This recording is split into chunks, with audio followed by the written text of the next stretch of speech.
Education CS Professor George Magoha warned schools said that no event should be held in schools ground during Term 3 activities, saying that the ban by his predecessor Fred Matiang'i still remains.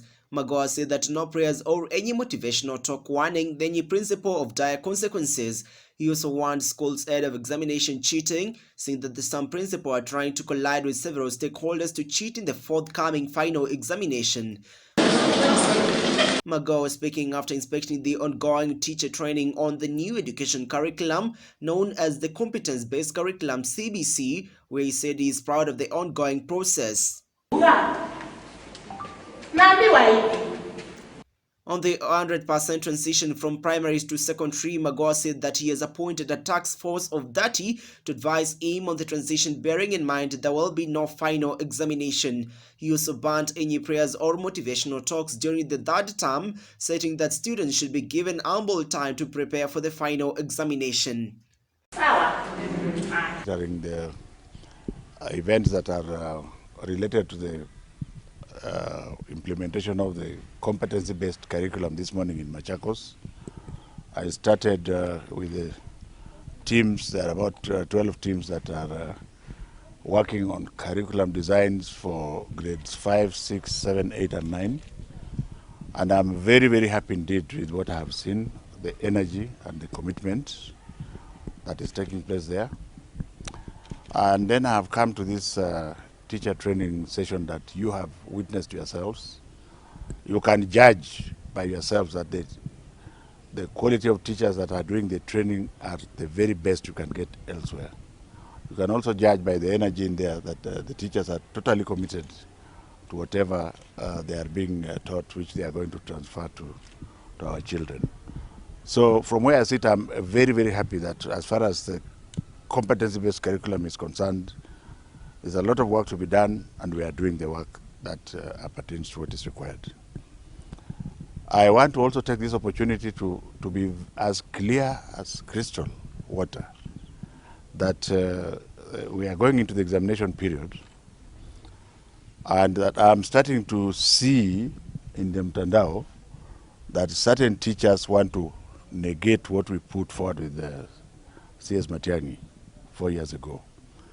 This term that is coming, we are going to apply the rules that were made at that time, which means nobody, and I mean absolutely nobody, in both public and private schools, which are going to be exam centers, is allowed to interfere with our children as they are taken through the last revision of the syllabus. So there will be no events in schools, as you are aware. No fundraising, whether it is in public or private school, doesn't matter who you are. No prayers. You can, by the way, you can pray for your child in the house and it will arrive directly to the child where he is. And no other activities, because you and I know that these activities have been used in the past to do other things. Nation that leadership at the ministry changed, and therefore these rules have been relaxed. We are going to be very firm with regards to the teachers in the public service under Teacher Service Commission. We will deal very firmly with those teachers through the Teacher Service Commission.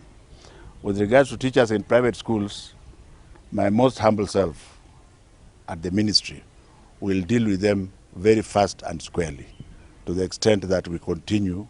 Because, ladies and gentlemen, you are aware that this is the last class that had issues.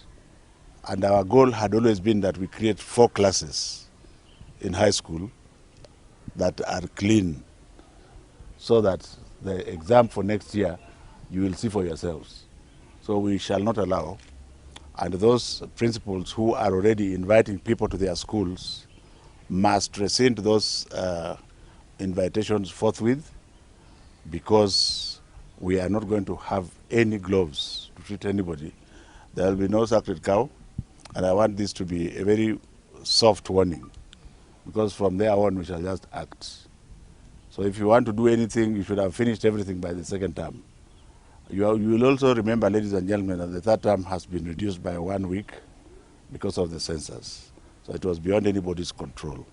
And therefore we don't want you to come and confuse the children. Every child is born very specifically with certain powers of his or her own.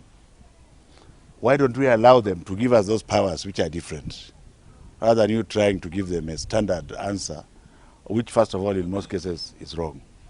Finally, I want to warn those principals, and the epic center of this year's cheating seems to be starting in Rongo, a bit of it in Kisii, going right down to Isebania and to Homa Bay.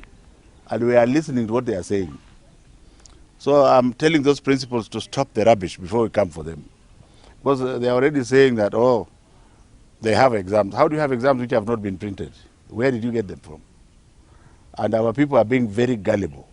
So if you are parents and you are listening to me, I am the one you should believe.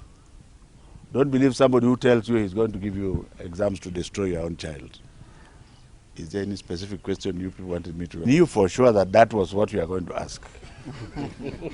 I appointed a task force which has 30 people, and I am still prepared to get other experts into that task force. They have given me the skeleton decision, which means we are not going to examine our children in grade 6. Is that correct? Now, the process as to how that is going to be done, they are working on it as we speak. And I think it is fair and right and just to allow them to discuss all the ways. And I think by December, January there, I will have a good idea. We shall still have 2 years to go, to the extent that we shall be able to place our children. Because don't forget, they will do an exam in year 9 and another one in year 12. Why would you want them to have a third one? And it's a fair question. It's a question I can't answer now because the experts are still going through it. And I can assure you it is something that has been done elsewhere. It will also be done here, but we want to carry everybody with us. Anything else? Reporting for the Kenya Digital News, my name is John Matava.